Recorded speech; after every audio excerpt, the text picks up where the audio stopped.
Alpo. Halika, sumama ka sa akin. Kawawa ka naman.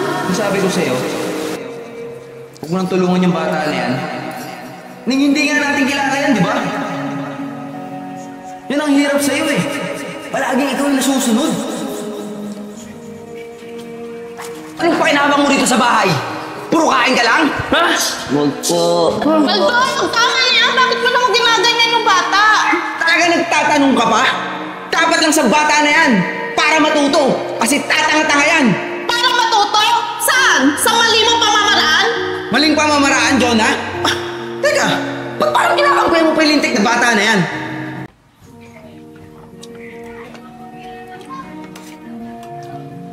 Oh, hanggang ngayon ba? Wala ka pa rin ganang kumain? Baldog, hindi ko naman gustong makunan. Tanggapin na lang natin ang katotohanan. Nawala na siya. Tanggapin? Alin? Yung katotohanan na wala yung anak natin? Jonah, hindi ibang tao yung nawala. Anak natin yung nawala. Ganun lang kadali sa'yo yung tanggapin yun? Tingin mo, ganun lang kadali sa akin? Nasasaktan din ako. Pero hindi ko pinapakita sa'yo. Kasi alam kong malulungkot ka. Baldog, magsimula na lang tayo ulit. Magsimula? Jonah, hindi ko kaya magpanggap. Hindi ko kaya magpanggap na masaya. Nabuo ako. Jonah, ang tagal natin pinangarap na magkaroon ng anak. Pero hindi ba rin binigay sa atin ng Panginoon? Hindi ako mabubuo.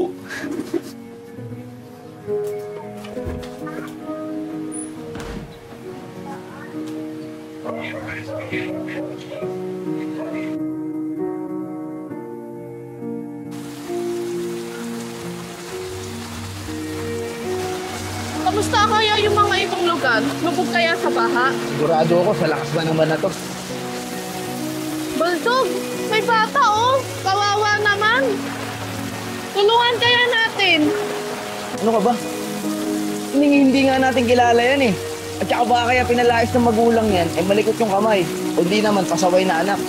Hindi ka na nga. Bilisan mo, ang lakas ng ulan. Baldog, hindi ko kayang tiisin. Parang natutulog yung puso ko. Hindi ko kaya. Anong pangalan mo? Alpo. Halika, sumama ka sa akin. Kawawa ka naman.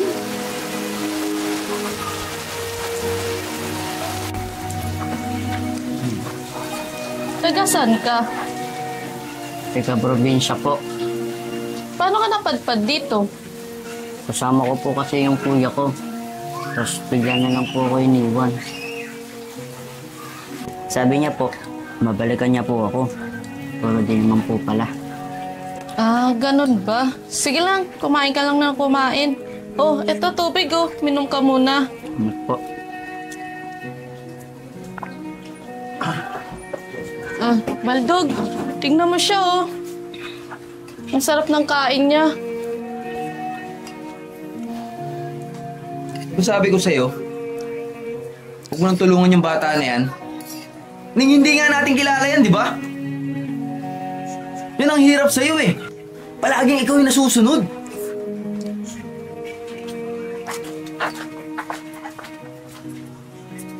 Ah, sige lang, ubusin mo yung pagkain mo. Kumain ka lang na kumain, huwag mo nang pansinin yun. Pagkatapos niya, magbanlaw ka na dun.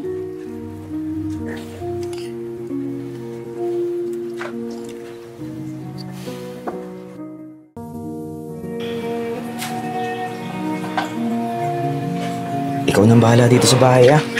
Mag-ingat ka ah, maulan pa naman ngayon. Tingnan mo si Alo, napakasipag niya. Tumutulong siya sa gawaing bahay kahit hindi mo siya utusan. Wala akong pakialam sa bata na yan. Basta ako, hindi ko pa siya nakikilala. Hindi ako komportable na nandito sa loob ng bahay yan. Kundi naman dahil sa'yo, hindi naman ako papayag na nandito yan sa pamamahay ko. Alam mo, siguro kung nabubuhay pa yung anak natin, kasing laki na siguro niya. Nagsasabi mo. Sige na, Jonah.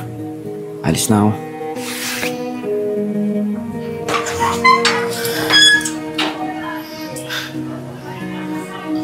ng panahon, no? 8 months na siya ngayon. Kaya nga alam mo, paglabas ni baby, gusto ko ako magpapangalan. Pag babae ako. Sige, sabi mo pag lalaki ako Sige. Kaya simula ngayon, mag-OT ako ng mag-OT. Para naman makaipon ako, tsaka next month, makabili na rin tayo ng mga gamit niya, di ba? Oo nga eh. Alam mo, baby, siya lang kaya kong ipangako sa'yo. Aalagaan kita ng mabuti. Gaya ng pag-aalaga ng mama mo sa akin. At syempre, higit sa lahat, tulad ng palagi kong dasal, lumaki ka ng malusog, makasama ka namin ng matagal. Ang drama mo naman. Tingnan mo, sumisipa siya. Talaga? Oo nga, no?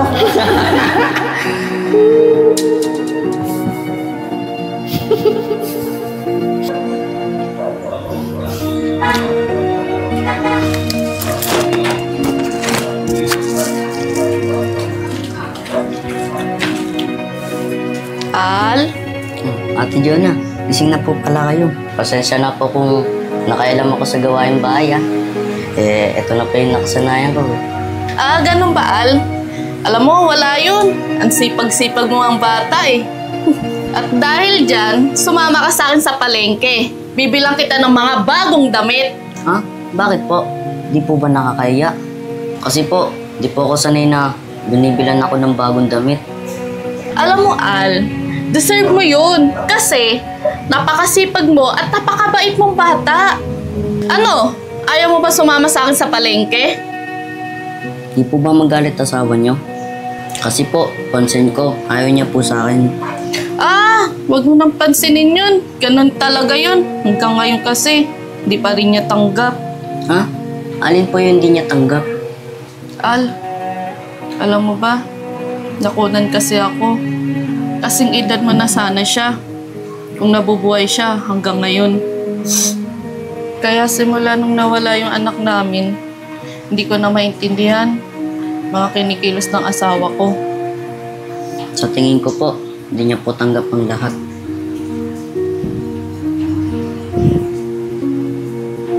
Al, masaya ka ba?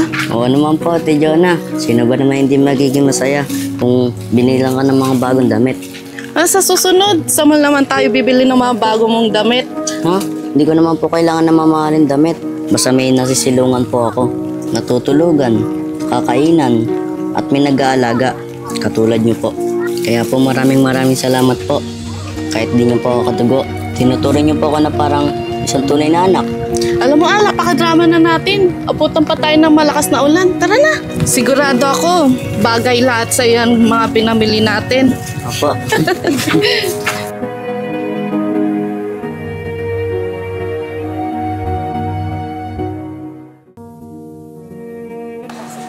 Grabe naman talaga ang Bulacan kung magbaha. Kawawa yung mga nasalanta. Pucha! Ang klaseng kape to! Ang tapang-tapang na wala pang asukal. Al! Al! Bakit po? Anong bakit po? Anong klaseng kape tinimpla mo sa akin? Wala nang asukal? Ang tapang-tapang pa? Sa palagay mo maiinom ko yan? Hindi ko po kasi alam yung tipla ng kape niyo po eh. Anong di alam? Ang tagal-tagal mo na nakatara dito? Hintik ka. Hindi ka na. Sumaba ka dyan. Gagawin niyo. Anong pakinabang mo dito sa bahay? Puro kain ka lang? Ha? Huwag po. Baldog, tama na yan. Bakit mo naman ginaganyan yung bata? Talaga nagtatanong ka pa? Dapat lang sa bata na yan. Para matuto. Kasi tatanga-tanga yan. Para matuto? Saan? Sa mali mo pamamaraan? Maling pamamaraan, John, ha? Teka, ba't parang kinakampay mo pa yung lintik na bata na yan? Baka nakakalimutan mo. Asawa mo ako. Napulot mo lang yan. Oo, Baldog. Napulot ko lang siya sa gitna ng ulan na walang masisilungan. Kung natitiis mo yung ibang bata na katulad niya sa lansangan, ibahin mo ako, Baldog. Wala kang puso. Simula na nawala yung anak natin. Nag-iba ka na, Baldog. Bakit mo pinapasok dito yung anak natin? Ha? Hindi mo pwedeng ikumpara yung anak natin dyan sa lintik na tatanga-tanga na bata na yan. Kung nabubuhay pa yung anak natin, kanya mo rin ba siya kung tratuhin? Hindi, Jonah! Hindi ko yung magagawa sa sarili kong anak! Eh bakit mo ginagawa sa ibang bata? Bakit ba pinagsisiksikan mo yung pagkatao ng anak natin dyan sa bata na yan? Dahil parehas lang silang bata. Alam mo, Baldaw, kaya tayo hindi pinayayaan ng anak eh. Dahil sa ugali mo. Ako ba nga yun? Jonah, nagtatrabaho ako para sa magiging anak natin. Kung inalagaan mo lang na maayos yung anak natin dyan sa tiyan mo, eh di sana hindi siya nawala. Oo, sige! Ako na mali! Masaya ka na? Masyado mong kinulong yung sarili mo sa nakaraan. Ah, basta! Ayoko na makita yung bata na yan dito sa loob ng pamamahay ko. Paalisin mo yan.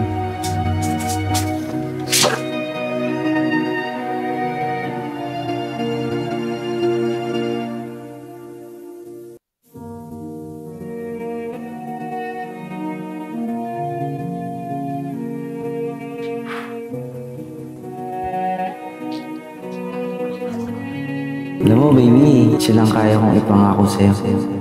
Aalagaan kita ng mabuti. Gaya ng pag-aalaga ng mama mo sa akin.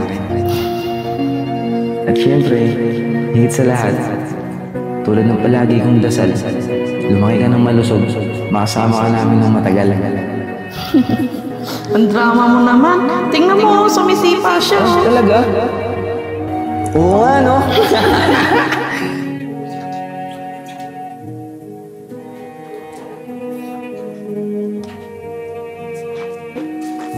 Ate Jonah, Al, bakit dala mo yung mga gamit mo? magpapaalam na po. Sana ako. Al, anong pinagsasabi mo?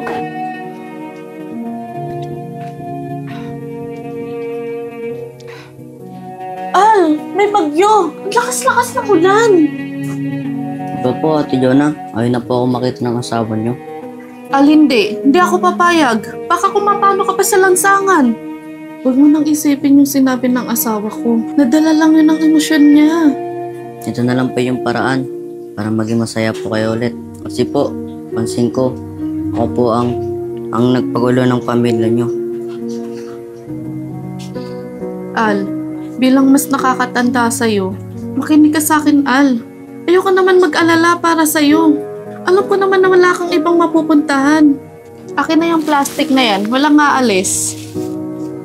Al, simula ngayon, ako na ang magulang mo. Wala nang ibang mag-aaruga sa'yo, kundi ako lang. Kaya makinig ka sa akin.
Al, pasensya ka na.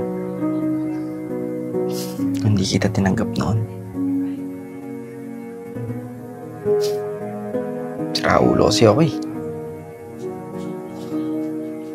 Pero huwag kang mag-alala. Simula ngayong gabi, mamahalin kita na parang isang tunay kong anak.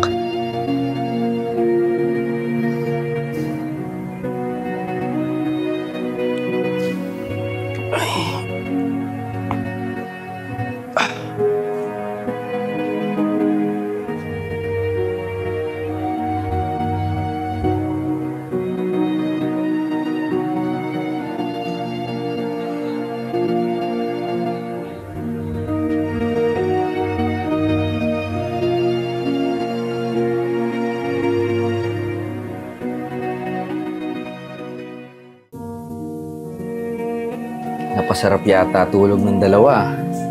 Tsaka ko, magugulat yung mga yon, meron na nakaahin. Sino ba naman ba hindi mapapasarap ang tulog?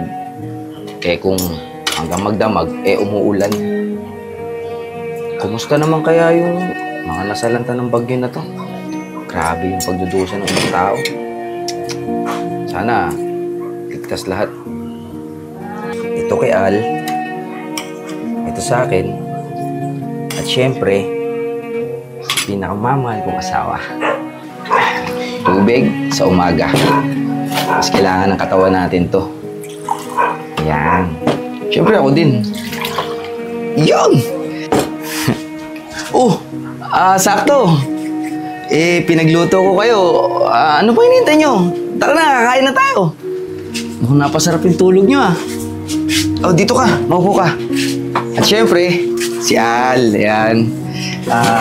Sana magustuhan nyo yung hinanda ko teka sandali. May kukunin lang ako Al, may napansin ka bang kakaiba? Al, ito. Gatas para sa'yo. Ubusin mo yan sige na. Kumain na kayo. Bakit? Hindi nyo ba nagustuhan yung niluto ko? Siyempre, gustong-gusto. Tara na, kain na tayo.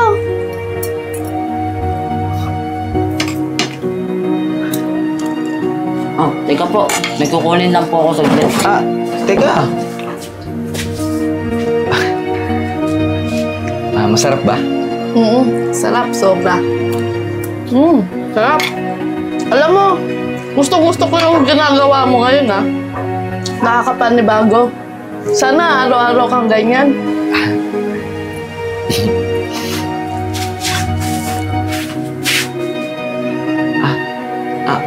Ano yan?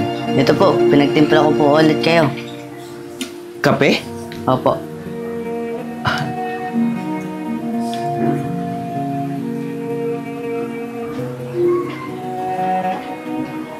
Ayos po ba? Ang sarap Alam ko na po kasi yung timpla ng kape nyo. Ikaw talagang bata ka. Halika, maupo ka nga. Anan! Kumain ka na. At syempre, tikman mo rin naman yung gatas na tinimpla ko para sa'yo.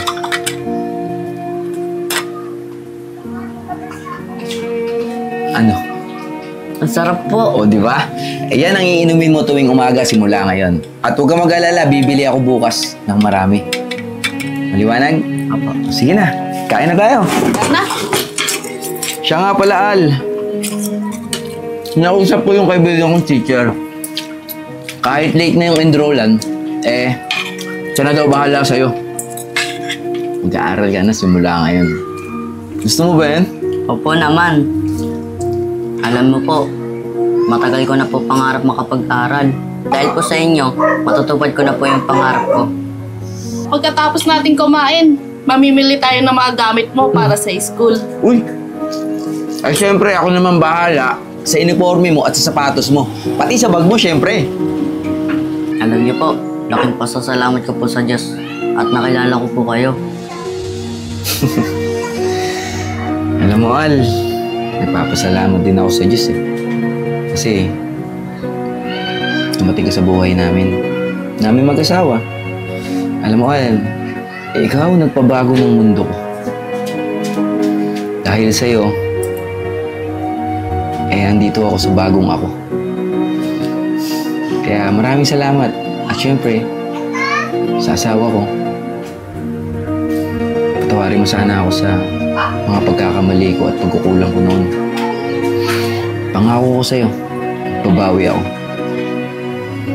At simula ngayon, Al, ang tawag mo sa akin ay Papa na. At ang tawag mo naman sa kanya, Mama na. Okay ba yan? Okay na okay po. Sige nga, tawagin mo nga akong Papa. Papa, Siya nga, tawagin mong Mama. Mama. O, di ba? Ang saya ng pamilya pag ganito, di ba? Kaya sana, mag-aral ka mabuti Kayo na lang ang maiiwan namin para sa'yo. Okay? Apo. O, tama na drama. Kain na tayo. Sige na. Medyo nadadala ako eh. Sige na. Oh,